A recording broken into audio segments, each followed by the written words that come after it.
Assalamualaikum warahmatullahi wabarakatuh.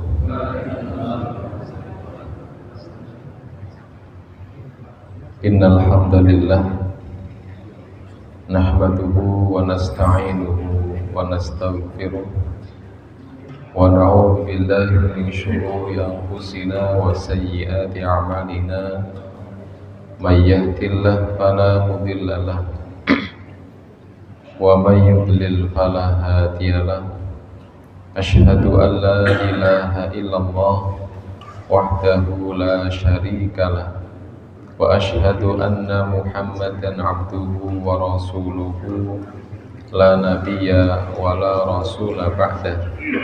Allahumma salli wa sallim ala nabiyyina Muhammadin wa ala alihi wa ashabihi wa man tabi'ahum bi ihsanin ila yaumiddin. Rabbi shrah li sadri wa yassir li amri wahlul 'uqdatam min lisani yafqahu qawli, amma ba'du.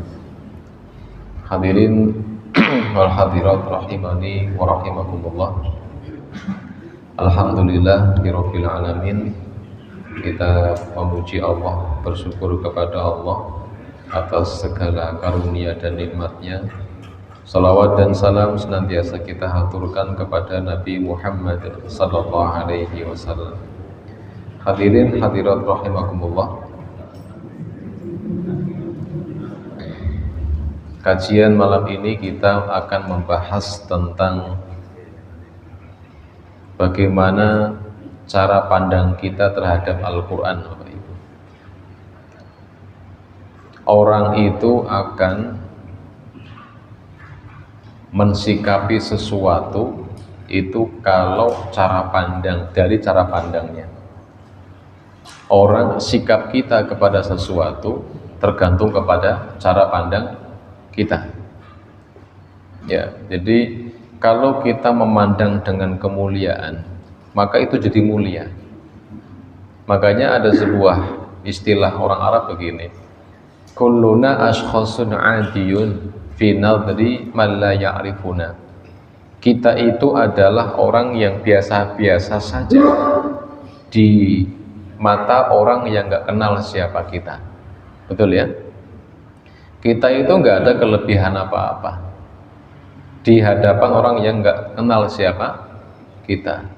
Karena seringkali orang itu akan memandang dari sisi fisik, tidak melihat apa yang dia bawa. Ada orang yang nampaknya nggak kaya, tampilannya biasa-biasa aja, tapi dia kaya raya. Karena memang itu tampilan. Makanya kita itu akan dipandang sekilas saja oleh orang lain. La kulluna ashkhasun, dan kita itu orang yang selalu hebat di mata orang yang mencintai kita. Pokoknya kalau kita salah pun ya dikatakan benar. Kenapa? Cinta kita. Sebaliknya, dan kita itu adalah orang yang selalu salah di hadapan orang yang dengki sama kita. Jangankan salah, bener aja salah. Kenapa? Dengki sama kita. Lah, kalau hanya salah memandang manusia, ya oke lah, ada salah ada tidak. Tapi kalau sampai salah memandang Al-Quran, bahaya itu. Kalau kita lihat hari ini banyak kaum muslimin yang memandang Quran dengan pandangan sepele. Betul atau salah ya kira-kira ya? Nyepelekan gitu nama. Di mana sepelenya? Coba deh kita lihat. Ketika ada pembacaan ayat Quran, orang ngapain? Dongeng. Itu tanda bahwa ternyata kalam Allah itu nggak mulia di mata orang-orang itu, Pak. Nggak ada harganya. Ya. Terus apa lagi? Kalau kita lihat kita lihat beberapa kejadian itu orang Qori ya, baca Quran Qori itu suara bagus sekali melengking terus disawer. Pernah lihat nggak? Itu kan nggak beradab dengan Quran. Itu kalam Allah lah itu. Masa samakan dengan dangdutan? Begitu. Nah ini bagaimana kondisi hari seperti itu. Maka cara pandang kita kepada Quran akan menjadi dasar bagaimana sikap kita kepada Quran. Kita akan menghormati orang yang kita anggap dia mulia. Pasti begitu. Oke. Saya yakin jenengan ketika beli minum aja kan mesti kan sesuai dengan cara pandang. Nggak asal beli kan? Kenapa beli itu? Apa alasannya begitu? Oh, ini minumannya dari sumur bor begitu misalkan gitu ya. Berarti ada alasannya kan beli itu begitu. Nah, jadi coba kita akan membahas tentang cara pandang kita kepada Quran, Pak. Sebelum masuk ke pembahasan ini, saya ingin mengajak kita untuk bersama-sama mengingat-ingat kejadian ribuan tahun yang lalu. Ketika Nabi Adam alaihi salam tinggal di surga, dalam riwayatnya 3 jam. 3 jam. Bapak kita Nabi Adam itu hanya tinggal 3 jam di surga.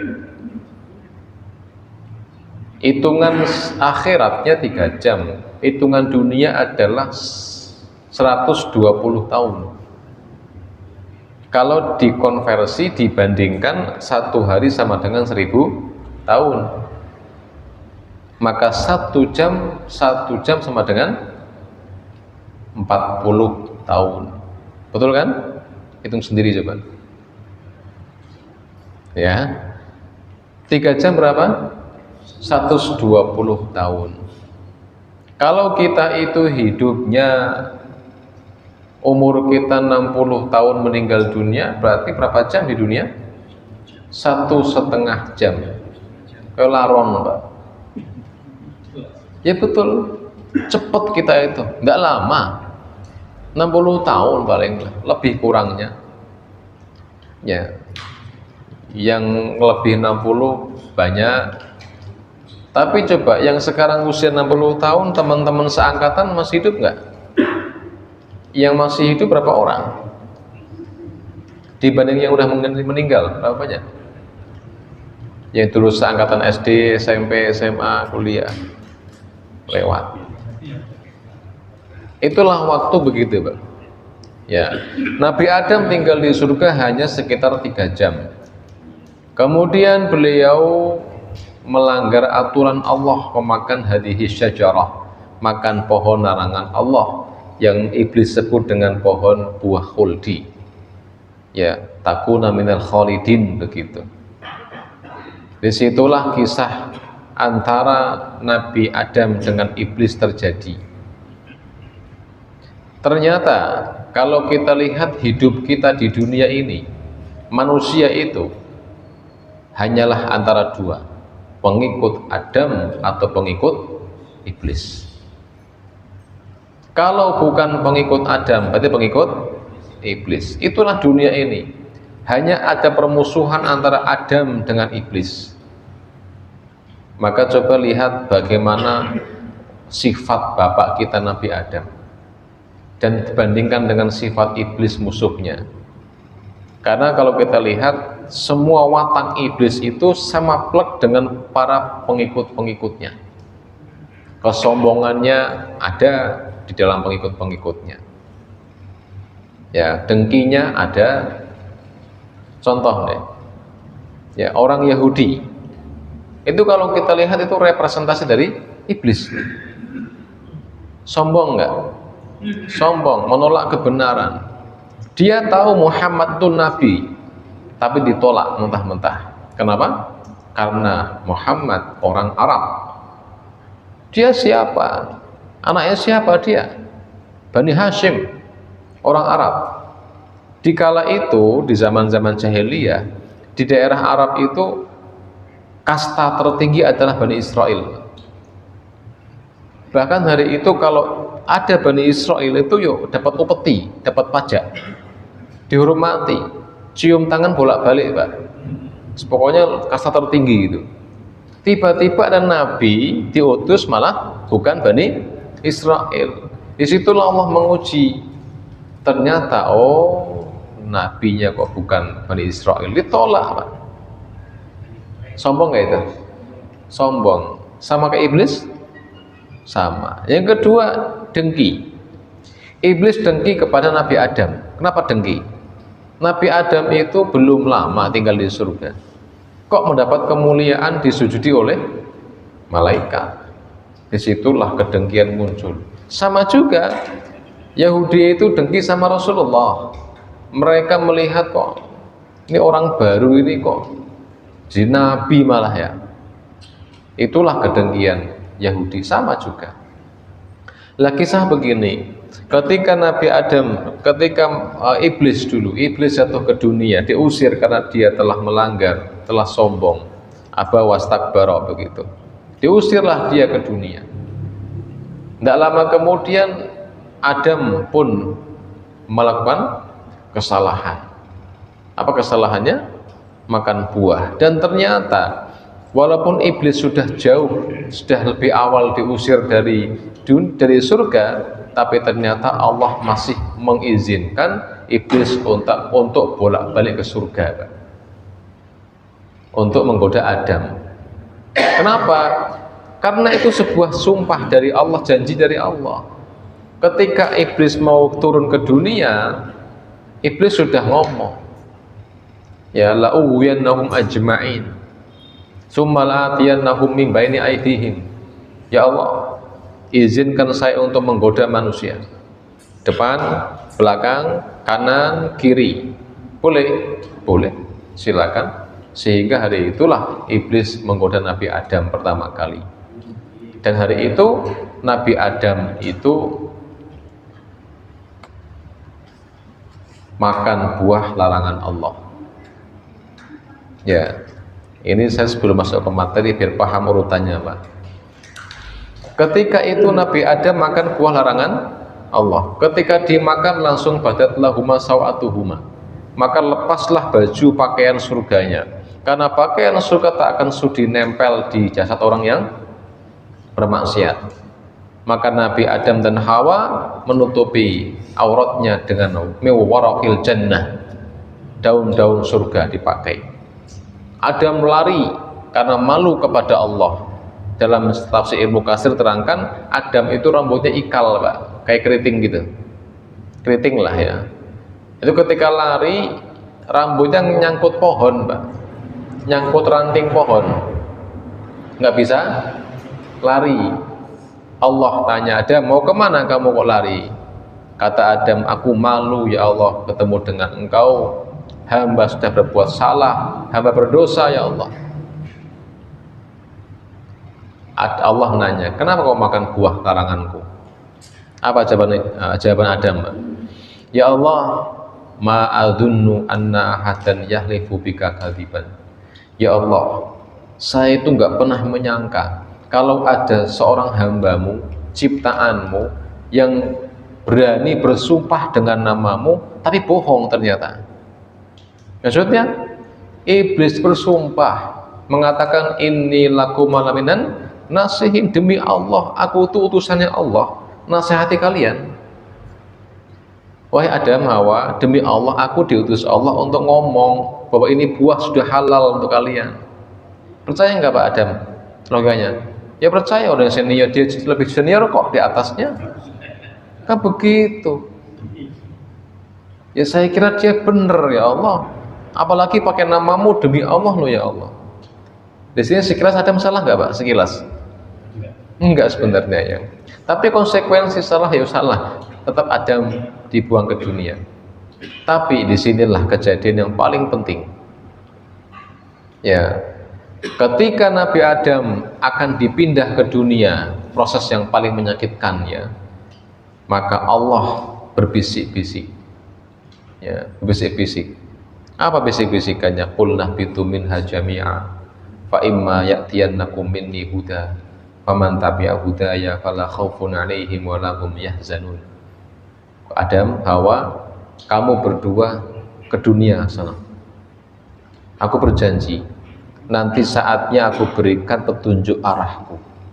Aku kasih petunjuk, siapa yang mengikuti petunjukku maka dia akan selamat, dia tidak akan takut, tidak akan sedih, dia akan kembali ke sini, ke surga ini. Baik ya Allah, Adam ke dunia.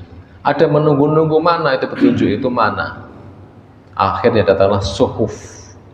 Nabi Adam mendapatkan suhuf, lembaran-lembaran. Suhuf itu lembaran-lembaran. Ya, ada kitab, ada suhuf. Kitab, ada kitab. Pertama apa? Yang paling tua? Taurat, Nabi Musa. Terus Zabur, Nabi Dawud. Terus Injil, Nabi Isa. 4 Quran, Nabi Muhammad SAW. Sebelum Taurat apa? Suhufi Ibrahim. Ada Nabi Ibrahim dapat suhuf, Nabi Adam dapat suhuf, ya, dapat suhuf. Musa juga dapat suhuf. Bedanya apa? Suhuf dan kitab. Suhuf itu kayak makalah Pak, satu tema khusus bab sholat saja, satu khusus gitu, kayak jurnal lah begitu. Kalau kitab itu seluruh tema, akidah, ada sejarah, ada akhlak, ibadah, macam-macam. Kata Allah, nanti aku berikan engkau petunjukku. Siapa yang mengikutinya, dia selamat sampai surga. Baik ya Allah. Akhirnya Allah pun berikan kepada Adam, yaitu suhuf. Dan seterusnya sampai Alkitab, Al-Quran. Akhirnya terakhir. Maka Quran dan suhuf itu adalah bentuk kecintaan Allah kepada kita, sayang kepada kita. Harapannya dengan adanya Quran inilah kita mau baik, dikasih surat itu dengan baik, bisa dibaca, dipahami, direnungkan, bisa dipraktekkan, diamalkan, disampaikan. Itulah Quran. Nah, dalam bab ini disebut dalam bab Hidayatul Quran, penulis membahas tentang bagaimana sebenarnya efek dari Quran kepada kita itu. Bagaimana coba? Pertama, kenapa kita harus membaca Quran, mempelajari Quran, merenungkan, mengamalkan, mendakwahkan, dan kalau bisa menghafalkan? Kenapa? Satu, Al-Qur'anu nurun yunawwirul dhulumat. Quran itu adalah cahaya, sumber cahaya yang menerangi segala kegelapan. Kembali, kita itu secara letak itu di tempat paling jauh dari arus Allah. Itu dalam keterangan Ibnu Qayyim Al-Jauziyah Al-Fawaid itu. Jadi ternyata kita itu di tempat paling jauh. Ada arus paling tinggi, ada surga, ada langit, dan ada dunia ini. Itu sesuatu gitu Pak, ada dunia di bawah ini. Sehingga Imam sahabat Ibnu Abbas mengatakan bahwa dunia ini besok ada tempat neraka sebenarnya. Sumber cahaya dari mana? Sumber cahaya yang sebenarnya adalah arsy. Sebagaimana yang kita bahas dulu, di surga tidak ada cahaya matahari, tapi adanya cahaya Allah Subhanahu wa taala. Maka semakin jauh dari cahaya semakin gelap. Lah arsy Allah itu sumber cahaya. Dan kita jauh dari arsy, sudah arsy surga bawah sampai kita di sini nih. Makanya ada kalimat asfala safilin. Ya, atau nanti kita bahas tentang sijin. Oh sijin ya. Wa ma adraka ma sijin dalam kitab dalam surat Al-Mutaffifin itu. Sijin. Di mana itu tafsirannya? Kerak bumi. Orang yang baik rohnya akan masuk ke iliyin, yang enggak baik ke sijin. Sijin itu tempat yang paling dalam, paling bawah. Artinya kalau kita mau memahami di sini, kita sebenarnya jauh dari Allah enggak? Sangat jauh secara fisik. Kita gelap enggak di sini? Gelap. Makanya kata Allah, kullukum dhallun illa man hadaitu. Kalian semua itu tersesat kecuali siapa yang aku berikan dia petunjuk. Maka sebenarnya asalnya kita itu di tempat yang asing, kita itu tersesat di sini. Lah siapa yang membawa cahaya, maka dia selamat. Maka Al-Qur'anul Karim datang sebagai nurun anzalahullahu ta'ala, cahaya yang Allah turunkan untuk kita semua. Liyukhrijahum bihi nas minadh dhulumatil kufri wal jahli wal dhalal, untuk mengeluarkan manusia dari kegelapan kekufuran, kebodohan dan kesesatan, ila nuril imani wal hidayah, menuju cahaya iman dan hidayah. Wa hadhihi dhulumat laisat hasiyatun fahasbi bal hiya dhulumat. Maka ini gelap itu asli, Pak. Asli gelap kita di dunia sebenarnya. Coba dapat dibayangkan. Ini kalau kita nggak pernah belajar Quran, kita gampang gelap hidup kita itu. Gelap di mana? Ya banyak. Bisa gelap secara hati, gelap pikiran, gelap mata. Ya. Pasti gelap itu. Makanya innallaha yarfa'u bihadzal kitab aqwaman. Allah itu akan mengangkat seseorang dengan Al-Quran, wa yadawwa khali, dan akan menjatuhkan, menghinakan orang yang lain yang enggak dekat dengan Quran. Gini. Hati gelap gimana rasanya? Hati gelap gampang putus asa. Ya Pak. Jadi ketika hati kita gelap, gampang putus asa, gampang sedih, gampang murung. Sebenarnya setiap ada masalah ada solusinya enggak? Ada enggak sih? Yakin atau enggak nih sebenarnya? Setiap ada masalah ada solusinya enggak? Ada ya? Jelas ya? Jelas. Nah, tapi ada orang yang enggak melihat solusi itu. Kenapa? Gelap. Yang gelap apanya? Hatinya. Kenapa gelap hati? Hatinya tidak ada cahaya. Tidak ada cahaya. Itu masalahnya. Hati tidak ada cahaya. Ini kalau kita bahas ini, Pak. Nah, inilah fungsi Al-Quran. Fungsi Al-Quran. Masih ingat dulu saya pernah mengkisahkan kejadian kenyataan seseorang yang sudah mendekati bunuh diri, sudah mau bunuh diri, Pak. Masih ingat dulu? Ini orang sudah mentok, bisnisnya bangkrut, istri minta cerai, anak putus sekolah, rumah mau disita bank. Udah, mau ngapain bener, Pak?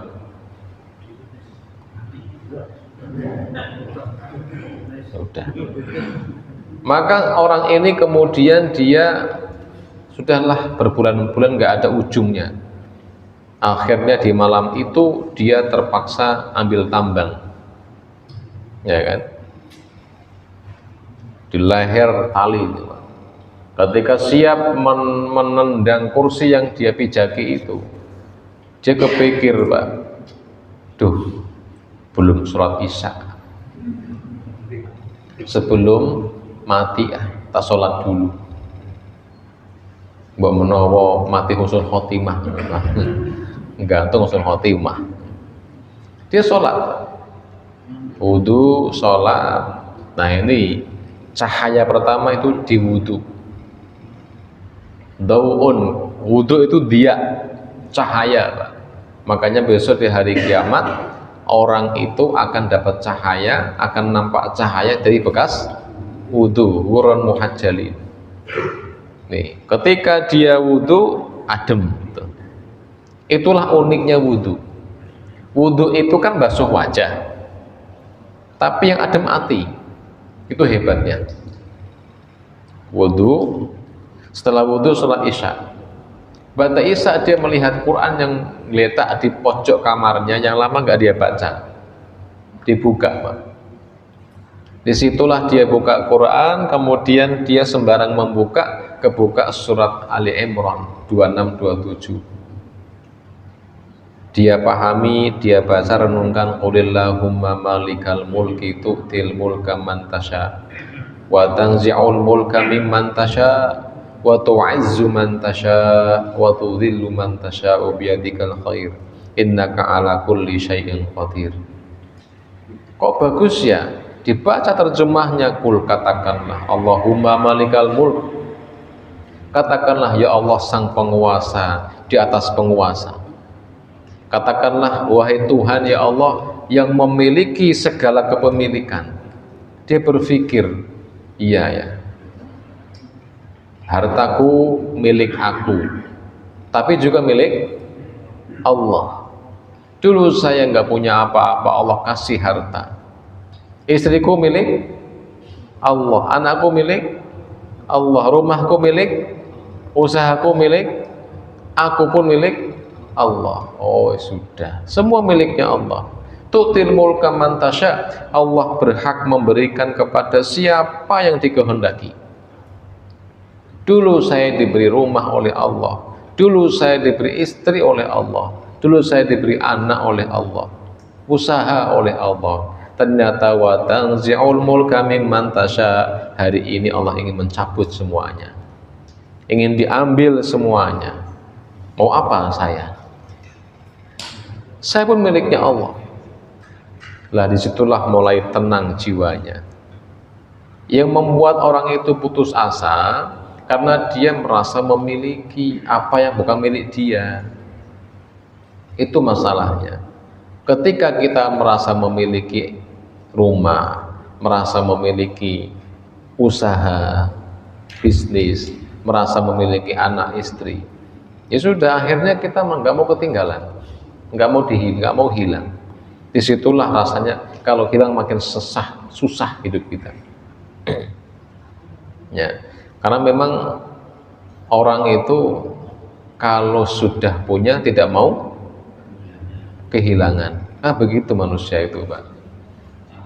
Berarti kalau hilang susah. Contoh gini, Pak. Misalkan ini, dulu belum punya HP. Dulu zaman dulu jenengan, Mbak. Masalah enggak, Pak? Enggak juga, santai saja. Aman-aman saja. Manggil teman tinggal sweet, keluar yuk main, begitu, Pak. Sekarang punya HP, nyaman. Hilang HP gimana?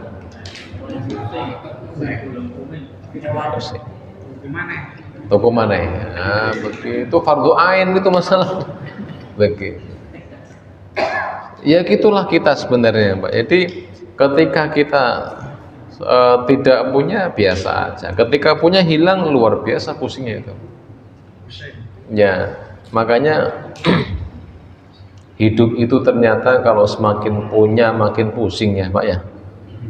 Karena makin takut kehilangan. Gitu ya.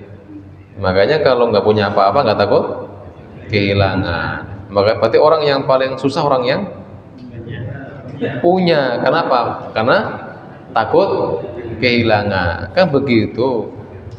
Coba deh Pak, Bapak Ibu, jenengan di rumah punya emas saon bayi. Ngaji tenang nggak? Jamaah gimana rasanya? Iya, sholat jamaah tengah hati itu gerundel. Imam sudah teman mana?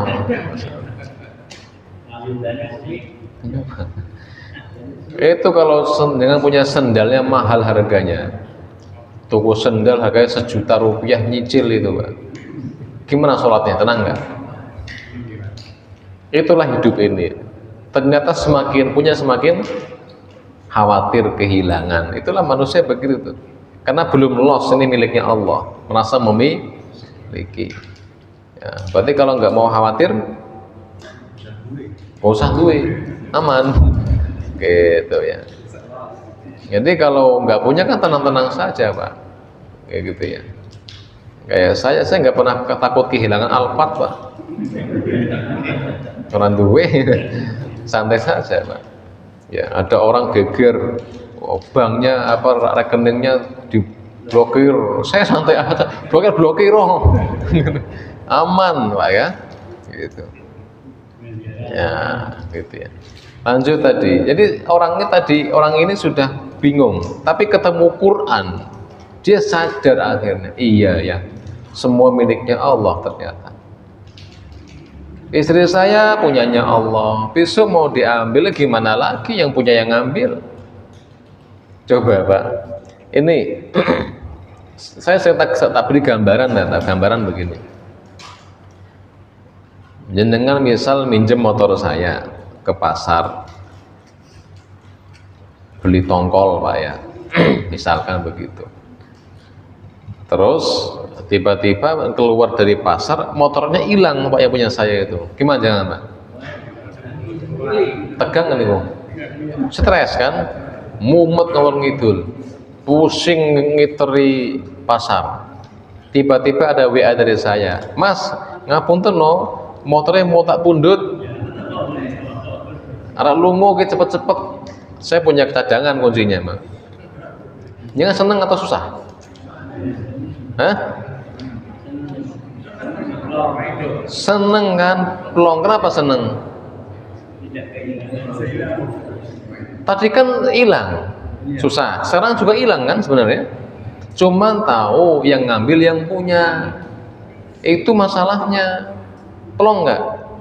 Plong, kan begitu. Tadi orang tadi stres kenapa? Punya saya hilang, rumah saya diambil bank, istri saya mau cerai.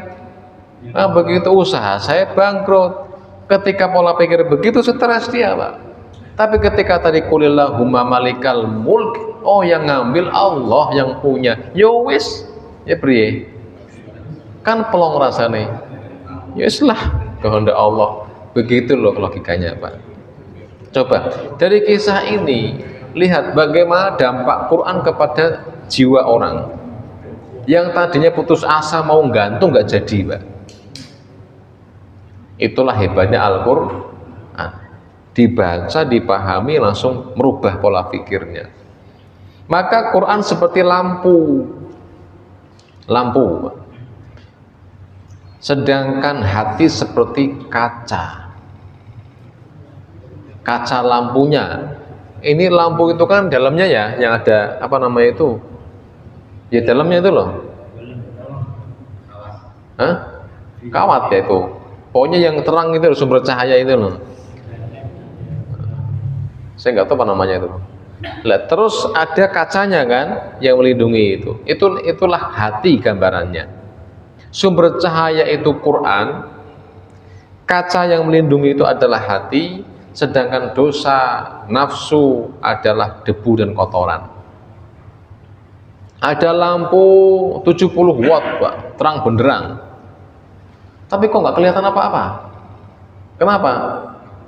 Karena kacanya banyak kotorannya, kecemplung cat ternyata Pak, cat ireng meneh itu, nggak nampak lah itu. maka Quran akan terus bercahaya. Namun seringkali cahaya Quran terhalang oleh kotoran hati. Ketika hati kotor, maka semua cahaya Quran tidak bisa nembus hati kita, nggak nembus kepada efek kehidupan kita masing-masing. Maka begini, jangan pernah nggak membaca Quran nyaman sekali, Pak, bisa menikmati alurnya gitu loh, enak sekali, Pak. Pernah nggak sih? Halo, pernah? Pernah kok? Oh, yakin nggak, Pak? Pernah nggak sih membaca Quran yang santai terus menikmati alurnya gitu? Baca Quran misalkan apa surat apa Al-Waqiah lah gitu, menikmati alurnya. Pernah, Pak? Nggak yakin saya pernah ngomong pernah kok. Oh, pernah. Ya mungkin saya prasangka baik, nggak mau riak dengan itu, nggak mau pamer lah. Ya sering tapi enggak. Terkadang kita bisa menikmati alurnya Quran tanpa terasa menetes air mata, Pak. Tersentuh betul dengan nasihat-nasihat Allah. Tapi kenapa di saat yang lain kok belas gak nyambung ya, gak connect? Pernah gitu nggak? Itu pernah ada saya dengar kok. Itu korek itu lagi depan baca Quran. Al-Qiyamah dibaca, Pak. Itu yang mendengar peringas-peringis biasa aja. Nggak ada pengaruh sedikit pun. Itulah karena Quran nggak masuk tadi loh, Pak. Nggak memancar. Cahayanya nggak bisa nembus karena banyak kotorannya. Nggak bisa menerangi jiwa kita akhirnya. Ya, maka ketika banyak kotoran debu, ya dan lain sebagainya, maka akhirnya disitulah Quran tidak lagi bercahaya. Kata Nabi, innal abda idza adnaba dzamban, sesungguhnya manusia seorang hamba ketika berbuat dosa, nukitat fi qalbihi nuqtatan sauda, akan tertitik hitam di hatinya, tik. Dosa lagi, tik. Dosa lagi, tik terus. Kalau dosanya banyak maka tik-tik-tiknya banyak. Nutupilah bolam lampu itu sehingga gelaplah jiwa, hampa rasanya, sesek. Hidup ruangan ini kalau gelap sesek atau ngeplong hatinya? Sumpek, sesek. Artinya kalau hati kita pernah sumpek, gelisah, nggak nyaman, itu tanda bahwa hati kita sudah gelap sebenarnya. Gelap karena apa? Dosa. Ya. Jadi kalau kita lihat nih, Pak, kita lihat coba surat Al-Mutaffifin yang kita sering baca ayat 7. A'udzubillahi minasyaitonirrajim. Kalla inna kitabal fujjari lafi sijjin. Wa ma adraka ma sijjin. Kalla, bahkan tidak. Inna kitabal fujjar lafi sijjin, sungguhnya tempat orang-orang yang fajir, tulisan mereka ada di sijjin. Wa ma adraka ma sijjin, tahukah kamu apa itu sijjin? Kitabum marqum, sebuah tulisan yang terjaga, tertulis.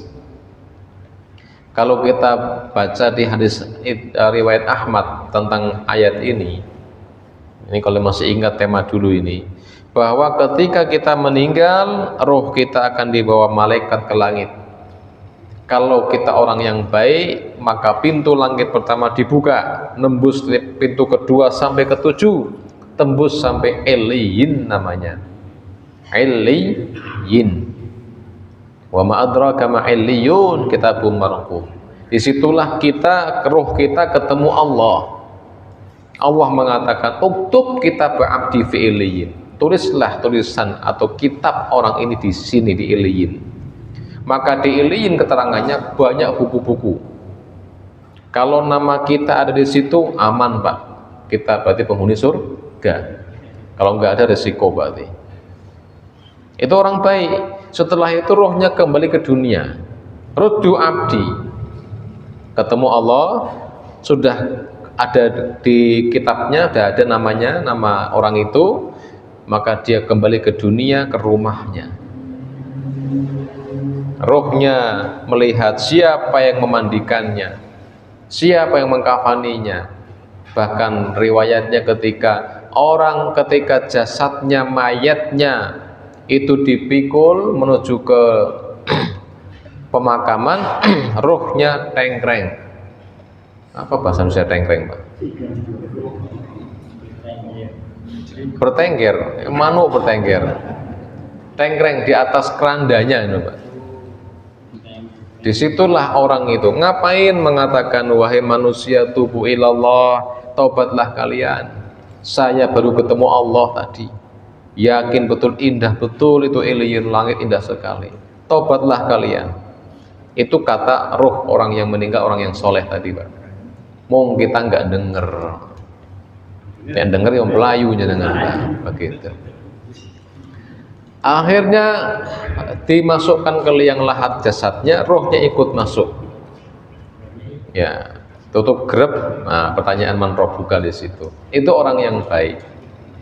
Lah di ayat ini, ayat ke-7, kisah orang yang nggak baik. Ketika rohnya dicabut malaikat, dibawa ke langit, langit satu nggak mau buka. Penjaga langit nggak mau buka. Kenapa? Ma hadhihi rohul khabis, rohul khabis. Roh siapa ini bau busuk seperti ini? Roh siapa ini? Bau busuk. Kata malaikat yang membawa rohnya, ini roh fulan bin fulan. Saya nggak kenal dia. Buang dia. Maka dari langit satu dilempar ke dunia, Pak. Kemana? Ke Sijin, yaitu kerak bumi terdalam. Tadi ya, Sijin itu. Orang seperti ini siapa? Apa salah mereka? Kenapa dibuang ke Sijin? Wailu yauma idzil lil mukadzibin. Celakalah orang-orang yang mendustakan. Pada hari ini celakalah. Maksudnya gimana? Alladzina yukadzibuna biyaumiddin. Mereka orang-orang yang mendustakan hari pembalasan. Wa ma yukadzibu bihi illa kullu mu'tadin asim. Dan tidaklah mereka mendustakan dengannya kecuali kullu mu'tadin asim, orang yang melampaui batas dan orang-orang yang berbuat dosa. Siapakah mereka? Orang-orang yang dikatakan melampaui batas dan pendosa itu, idza tutla alaihim ayatuna idza tutla alaihi ayatuna qala asatirul awwalin. Ketika dibacakan ayat-ayat kami, dia mengatakan ini hanya cerita masa lalu. Artinya apa? Enggak masuk ke hati, Pak. Quran yang dibaca itu belas enggak mengena ke hatinya. Oh, ini kisah Fir'aun, ya kisah Fir'aun, sudah selesai. Tidak bisa diambil kesimpulan dan hikmah yang dia bisa manfaatkan. Ketika dia baca kisah Ashabul Kahfi, kisah sajalah, cerita, dongeng bagi mereka itu. Nah, itu hati yang tidak bisa memahami apa yang dibalik nasihat dari kisah-kisah itu. Kenapa kok mereka tidak bisa mengambil hikmah dari kisah-kisah Quran? Kalla bal rona ala qulubihim makanu yaksibun. Karena dalam hati mereka ada ron, ada gelap, ada penghalang, sehingga Quran tidak lagi bisa masuk ke dalam dirinya. Siapa penghalang itu? Ya yaksibun, yang dia kerjakan dosa-dosa itu. Artinya dari ayat ini, Bapak Ibu, kalau kita berbuat dosa, mungkin hukumannya nggak fisik. Kalau masih ingat Ahad pagi sudah saya sampaikan, ada musibah, ada bala, ada adab, gitu ya. Musibah itu dosa biasanya. Ada dosa dikasih musibah untuk mengingatkan, itu musibah. Bima kasabat ayatikum wa ya'fu an katsir. Setiap musibah yang menimpamu itu karena kesalahanmu. Artinya orang kalau ada diberi musibah, tanda dia Allah berikan harapan baik. Ditegur gitu loh, Pak. Teguran itu musibah. Kalau bala apa kemarin? Ujian. Orang yang nggak salah, dia orang baik, para nabi itu loh. Dikasih ujian untuk naik kelas, itu ibtila atau bala. Kalau ada orang yang diberikan musibah bentuknya, tapi Allah benci kepadanya, tidak ada harapan baik lagi. Lah adab itu macam-macam, Pak. Adab itu bisa berbentuk langsung, adab seperti kaum Lut, hujan batu, ya. Terus ada lagi kaum Ad, kaum Samud itu yang sampai badai seminggu, dingin, badai seminggu, suara kenceng, petir seminggu, Pak. Bayangin tuh, Pak. Soikoh, suara petir seminggu, duar der, seminggu, Pak. Orang mati, makan kaget nggak bisa, minum keselak, buang air masuk lagi, Pak. Gitu. Itu repotnya begitu. Matilah mereka 7 hari. Itulah namanya adab. Adab itu pemberian Allah karena Allah sudah nggak lagi mengharap dia akan baik. Itu adab. Lah adab itu tidak hanya bentuk musibah kayak tadi, kayak bencana alam, sakit atau apa. Tapi justru adab yang paling mengerikan adalah ketika Allah telah menutup hati kita, naudzubillah min dzalik. Fi qulubihim maradun fazadahumullahu marada walahum adzabun alimum bima kanu yakdzibun. Begitu. Hatinya sudah ada penyakit, dikasih penyakit lagi.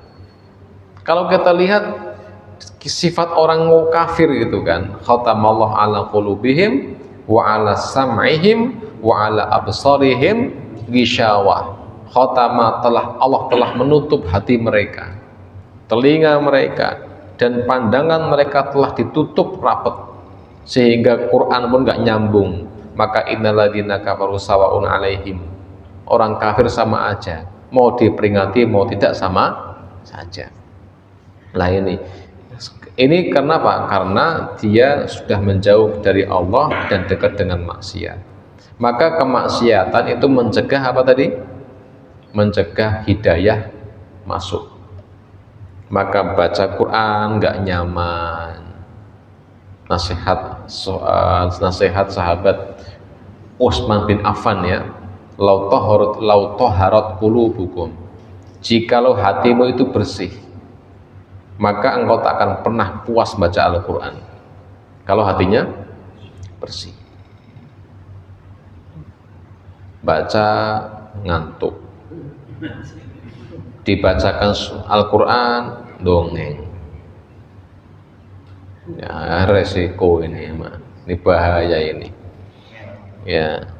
Maka berarti hatinya ada masalah, harus diobati segera, dikerok.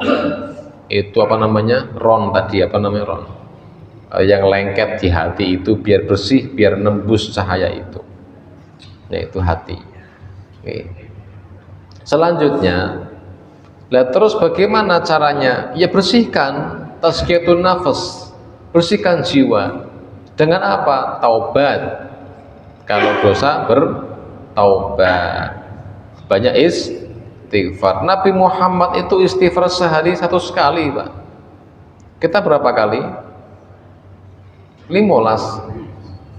Berduhur telu, berasar telu, bermaghrib telu, berisya telu, pada subuh 15.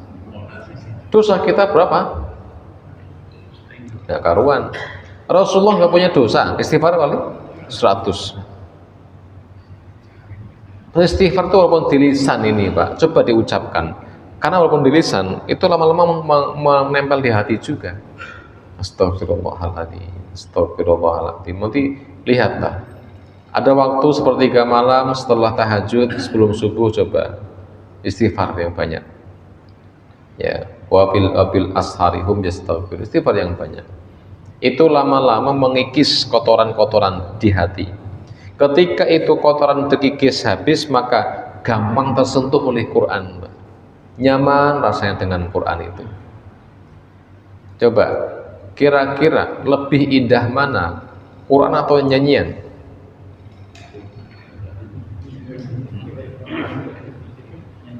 Hati-hati. Jangan sampai kita bisa menangis karena dengar lagu putus cinta. Dangdutan ya Pak. Zaman dulu. Oke. Tapi nggak bisa menangis ketika mendengar ayat-ayat Al-Quran. Kalau begitu bahaya. Jangan-jangan hati kita sudah rusak itu Pak. Tersentuh oleh kata-kata manusia, tapi nggak tersentuh oleh kalam-kalam Allah. Ya, maka istighfar yang banyak. Taubat, 2 istighfar, 3 zikir. Waktu kosong daripada jemblem tuh aja dong. Bahasa Jawa apa? Jemblem. Ya, ngowoh. Daripada ndongong, coba zikir. Subhanallah wa bihamdihi subhanallahil azim. Subhanallah wa bihamdi subhanallahil azim. 2 kalimat yang berat di timbangan besok. Ini sepele nampaknya Pak. Istighfar, zikir. Terus coba membaca Quran agak dipaksa. Lebih-lebih bisa mentadaburinya. Bagus lagi bisa paham karena paham bahasa Arab. Kalau nggak paham bahasa Arab, buka terjemahan. Ya, makanya penting sebenarnya kita itu paham bahasa Arab, agar apa? Gampang tersentuh oleh bacaan Quran. Ada kejadian imam baca surat Ar-Rahman, itu nangis imamnya, nangis. Jamaah ikut nangis Pak. Rampung nangis, tadi temannya nanya, kamu nangis kenapa tadi? Beruh milu nangis ya Pak. Ini karena nggak paham ya. Maka indahnya kalau paham luar biasa. Maka kalau paham bagus lagi Pak. Makanya apa kata Rasul? Belajarlah bahasa Arab. Baca bahasa Arab. Ahibul Arab li salasin. Aku cinta bahasa Arab karena 3 hal. Li'anni Arabiyun. Aku orang Arab. Wal Qur'ana Arabiyun. Quran bahasanya Arab. Wal jannata fi jannati Arabiyun. Surga itu bahasa Arab. Hati-hati nih yang nggak bisa bahasa Arab nih. Ya, latihan dulu lah kira-kira. Ya. Kata Umar, ta'allamul lughatal arabiyyah. Belajarlah bahasa Arab, fa innaha juz'un min dinikum, karena itu bagian agama kalian. Dokter nggak paham bahasa Inggris, resiko. Literatur bahasa Inggris banyak kan. Orang Islam nggak paham bahasa Arab, resiko juga. Kenapa? Karena literaturnya bahasa Arab. Maka bahasa Arab penting gitu. Ya, ini belajar bahasa Arab. Ketika baca mentadaburi kan seneng tuh, indah kan ya, bisa mengalir bacaannya enak gitu. Kadang-kadang kan karena nggak paham ya akhirnya santai-santai saja Pak. Ketika alhaakumut takatsur hatta zurtumul maqabir kalla sawfa ta'lamun. Itu kalau ngerti kan merinding juga Pak. Alhaakumut takatsur, kemewahan telah melalaikan kalian. Hatta zurtumul maqabir, sampai kalian tersungkur dalam kuburan. Wah, ngeri. Tapi karena nggak paham ya santai saja. Ya, maka pahamilah kira-kira. Tadi sebelum masuk lagi, azab tadi Pak, itu apa tadi? Allah sudah benci sama orang itu sehingga tidak ada dikasih harapan lagi untuk baik. Maka dikasih musibah, buruk, azab, bencana alam, mati sekalian. Nggak usah kasih kesempatan. Bisa begitu? Bisa. Tapi ternyata ada adab yang lebih mengerikan. Apa itu? Berupa kenikmatan-kenikmatan. Istidraj maksudnya. Dibuat nyaman agar dia tidak ingat Allah lagi. Dan yang berat adalah musibah tadi berupa ditutup hatinya oleh Allah. Sehingga nasihat nggak lagi bisa masuk. Ayat Quran nggak mental saja. Diajak pengajian moh sudi begitu. Seperti orang-orang kaum Nuh. Setiap kali Nabi Nuh mendakwai, tutup telinganya rapat-rapat. Kullama da'awtuhum litaghfira lahum ja'alu asabi'ahum fi adhanihim. Setiap aku ajak mereka dakwai, tutup telinga rapat-rapat, nggak mau dengar.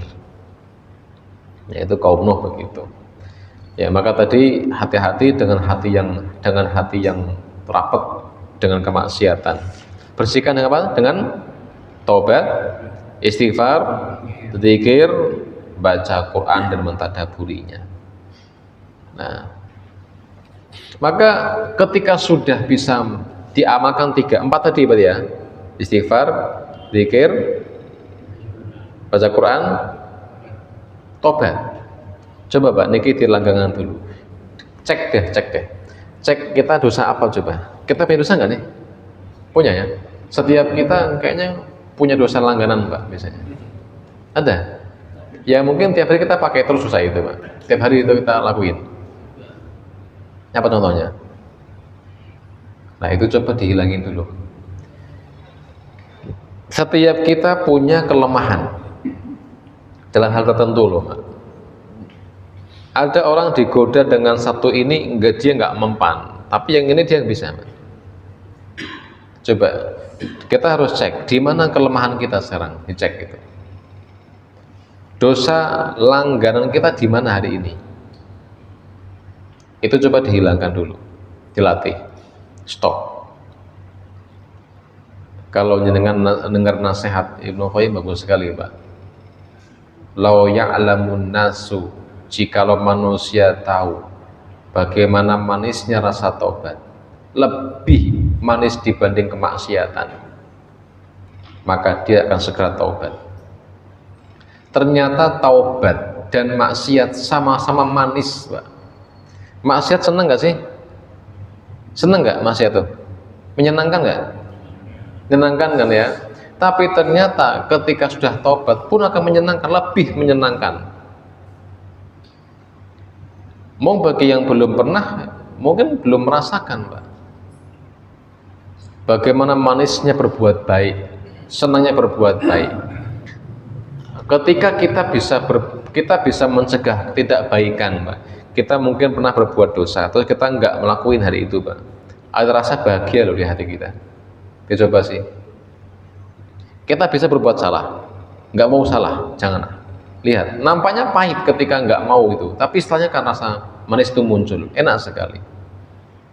Nah, ketika sudah bisa begitu, taubat dilakukan, mulai baca Quran, istighfar yang banyak, zikir yang banyak, dipaksa terus, maka akhirnya ayat Quran yang dulu biasa saja, akhirnya mulai menusuk hati, mulai hati kita tersinggung, tersentuh.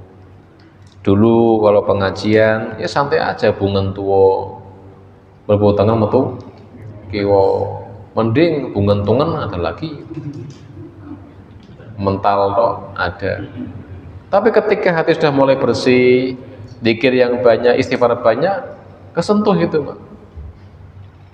Nasihat masuk ke hati, nasihat akhir lebih terasa ringan. Dulu awal-awal ngaji itu pahit betul ngaji itu, tersinggung terus Pak. Pernah gitu jenengan? Pernah nggak kalau ngaji disinggung terus? Sering. Oke. Bahkan seudon ke sengaja ke mesti nyinggung aku ke mesti. Enggak ada yang sengaja. Saya nggak tahu Pak. Saya nggak sengaja. Kalaupun kena itu saya nggak tahu kena jenengan gitu Pak. Itu ketika hati kita dulu pertama ngaji kesinggung, pedes rasanya. Bismillah lah terus berangkat. Lama-lama manis akhirnya. Coba deh jenengan bisa merasakan sekarang, ngaji itu beban atau kesenangan sekarang? Jujur. Nah, malam Selasa maning.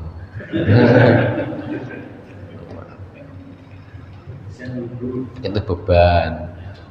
Libur alhamdulillah. Kliwon. Nah, itu beban. Kalau itu berarti mungkin hatinya belum bersih gitu Pak. Iya. Tapi kalau dirindui, dikangen-kangen nih, kapan gitu, malam Selasa gitu. Ya, rasa hati mulai ringan, nyaman dengan nasihat-nasihat. Itulah yang namanya kebaikan-kebaikan. Mulai hati bersih. Akhirnya setelah tadi ibadah itu pahit, dengar Quran itu pahit, dengar pengajian sumpek rasane, mulai naik dikit keringan, mulai biasa dengan kebaikan-kebaikan. Level tertinggi adalah bisa menikmati kebaikan itu, indah sekali. Yo coba sampai sini belum nih kira-kira? Sholatnya dinikmati belum? Nikmat itu enak Pak. Sujud begini suwe ngono Pak.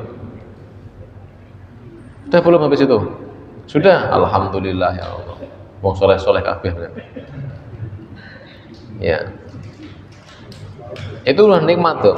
Jadi ada terpaksa, ada biasa, ada menikmati naiknya. Kita level mana nih? Terpaksa, biasa, menikmati. Biasa. Nah, biasa tiba-tiba yo hambar lah kira-kira. Enggak pahit, enggak manis, ya. Lecit. Ya. Hambar itu. Ya berarti dinaikkan lagi. Istighfar yang banyak lagi, zikir yang banyak lagi, coba baca Quran lagi. Ya. Maka Quran itu seperti air hujan kata Nabi. Seperti air hujan. Tergantung hati kita. Ayatnya sama yang dibaca, tapi nggak sama ketika masuk ke hati. Masalu ma ba'atsani Allahu bihi minal huda wal ilmi kamasalil ghaisil kasir asabar ardo. Aku membawa wahyu Allah berupa Al-Quran, ilmu. Itu seperti hujan yang deras. Fakana minha taqiyun qabilatil ma. Ada hati manusia yang seperti tanah subur, ketika air jatuh meresap tumbuh tanaman buah-buahan rindang manis. Itu tanah yang paling bagus. Namun akhirnya juga ada wakanat minha ajadibul amsakatil ma. Ada juga tipe-tipe tanah yang ada hujan genang, hanya menggenang saja, nggak bisa ngeresep. Hanya menggenang, nggak bisa numbuh tanaman. Itu bagus ya tuh. Lumayan juga bagus, masih genang juga Pak. Bisa untuk ada ayam minum di situ, kambing bisa minum di situ, gitu ya. Bentuknya danau begitu. Masih lumayan. Tapi dia nggak bisa memanfaatkan sendiri. Yang ketiga adalah kata Nabi, yaitu seperti tanah yang nggak ngeresap, nggak menggenang, nggak bisa menampung. Itu tanah-tanah Arab itu loh Pak. Lewat aja. Lah kira-kira kita tanah yang mana nih? Kalau pengajian itu ngeresep nang hati, masuk, terus muncul perubahan, tekad saya mau berubah, semangat berubah, mulai rajin ibadahnya, maksiat ditinggalkan. Itu tanah yang paling bagus. Yang kedua, ada tanah yang hanya menampung air, ngaji, ditulis, dihafalkan, pinter Pak. Tadi ngaji apa? Saya hafal tadi ngaji ini, pinter, tapi tidak ada perubahan, masih aja maksiat. Ngaji lancar, maksiat jalan. Itu ngobar ngaji toko togel ngono Pak. Yes. Itu maksiat terus, ngaji terus. Tadi hanya menampung saja, dia pinter. Ada begitu, ada nggak? Ada.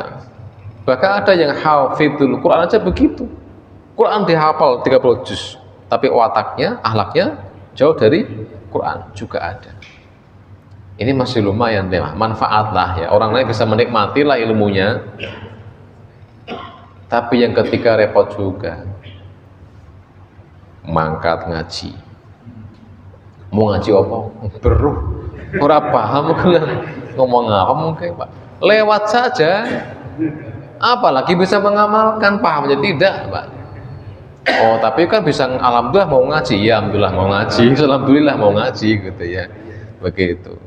Di situ ya, itu tiga tipe hati manusia kata Rasul. Ya, kita yang mana monggo masing-masing dipikirkan, renungkan diri sendiri. Ya, begitulah kira-kira. Kita akan sambung pertemuan lain insya Allah. Cukup sekian dulu kajian kita pada malam ini. Semoga bermanfaat. Ditutup dengan doa kafaratul majlis. Bismillahirrahmanirrahim. Subhanakallahumma wa bihamdika asyhadu an la ilaha illa anta astaghfiruka wa atubu ilaik. Assalamualaikum warahmatullahi wabarakatuh.